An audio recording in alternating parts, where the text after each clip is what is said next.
임대인이 보증금 일부를 반환하지 않는 경우 임차인은 임대인을 상대로 전세보증금 반환 청구의 소나 부당이득금 반환의 소를 제기할 수 있으니. 안녕하세요. 부동산 임대차를 전문으로 연구하는 최석호 변호사입니다. 전세보증금의 경우 임차인에게도 목돈이지만은 임대인에게도 역시 목돈이 들어왔다가 나가게 되는 과정이 발생하기 때문에 이사를 나가는 시점에서 많은 문제가 발생하곤 합니다. 다양한 이유로 전세보증금을 돌려받기 어려운 상황에 처한 의뢰인분들이 많은 상담을 요청해 주시는데요. 이번 영상에서는 전세보증금 미반환 사례를 통해서 전세금 반환 청구 소송에 대해서도 설명을 드릴 테니까 끝까지 시청해 주세요. 임대인이 전세금을 올려달라고 하기에 이사를 가겠다고 하니까 임대인은 전세금을 올리는 대신 월세를 추가로 지불하는 내용으로 합의를 하게 되었습니다. 지금은 전세계약 중이니 기존 계약서에 새로운 내용을 추가로 넣으면 된다고 하여 중개자 없이 수의로 연장 계약서를 작성하였습니다. 최초 전세계약을 1년 계약기한으로 기입했고 당시 기존 전세계약은 묵시적갱신 상태여서 실제로 월세로 내기로 합의한 것은 계약 만기 5개월 뒤였고 수기로 계약서를 작성한 날짜도 5개월 뒤로 명시가 되어 있었습니다.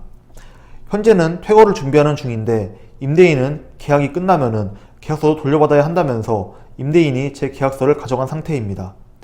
1개월 전 퇴거일이 되어 월세를 제한 나머지 보증금을 계산해보니 임대인과 저의 계산이 달랐고 임대인은 최초 계약 만기를 기준으로 월세를 계산하고 공제를 하였다는 것이 밝혀졌습니다.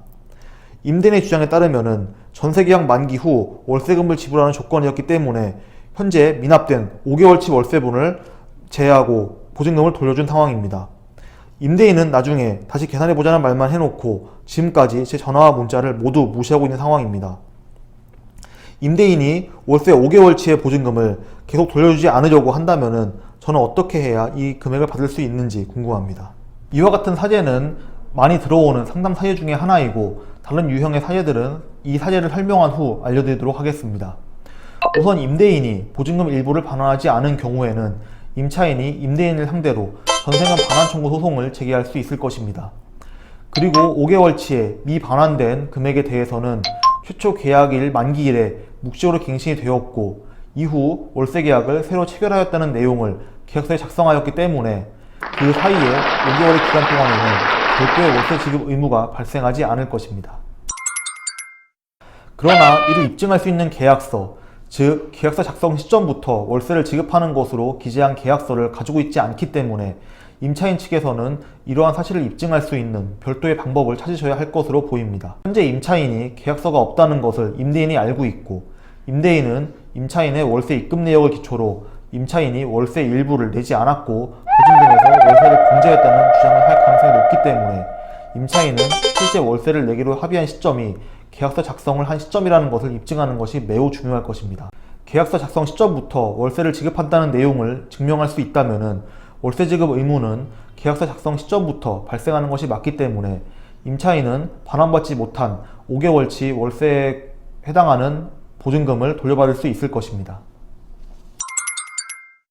이 외에도 또 어떠한 사례들이 있을까요?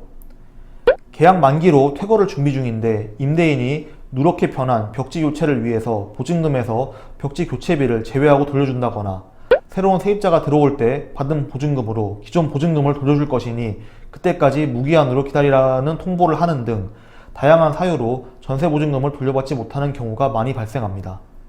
소송은 문제를 즉각 해결할 수 있는 방법이 아니기 때문에 소송으로 가기 전 임대인과 원만히 해결할 수 있는 계약서 등을 잘 보유하는 것이 중요하며 세세한 항목까지 미리 기입하는 수고도 미리 해주시면 좋을 것이라 생각이 됩니다.